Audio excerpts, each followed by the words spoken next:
Ito nga yung isa sa pinakaayaw kong booking, or hindi naman talaga pinakaayaw, medyo lang. Grab pabili, yung tipong uutusan ka pa pumunta sa palengke para bumili ng isa-isang pirasong mga gulay, karne at kung ano-ano pang sahog sa lulutuin nila. Hindi naman ito yung point na ayaw kong tanggapin yung booking. Gusto ko pa rin to dahil may pamasahe to at may bayad naman. At buti na nga lang, andito si ate at yung tindahan niya dahil lahat ng ingredients na kailangan ko ay nandito na sa kanya. Inabot ko na nga rin sa kanya yung cellphone ko para siya na yung maghanap ng mga kailangan ko. Okay na guys, nakabili na tayo mga bibili natin. Ayan na siya.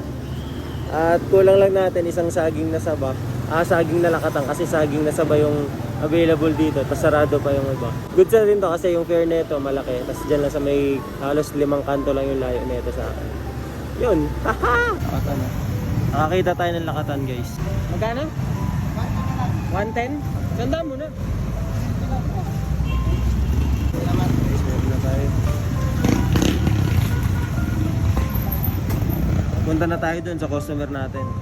Pagka ganito nga yung booking, dapat meron talagang official receipt or OR galing doon sa mga pinagbibilan mo. Para hindi ka mapagkamala mga kontraktor ng DP charot. Para maipakita sa customer na tama yung presyo na ibinigay mo sa kanya. Pero dahil siya naman nagsabi na sa palengke ako bumili at doon naman talaga mabibili yung mga produkto na kailangan niya, resibo na papel lang yung binigay sa akin at transparency na lang yung pinakita ko sa kanya. Share ko lang mabilisan sa mga gusto pala magpagawa ng sticker, tarpaulin, etc. Daan kayo dyan mga pare ko sa may Lit and Shop and Studio na yan.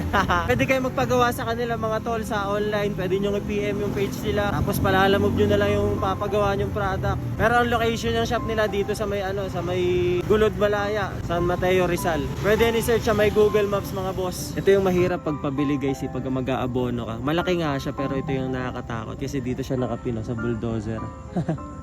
Kaya kapag ka na fake booking ka or na-scam, wala kang magagawa. Hindi mo mababalik yun doon sa palengke na pinagbilan mo. Kaya risk talaga kung bakit malaki yung presyo. Pero natawagan naman natin si CS at lalabas naman na daw siya.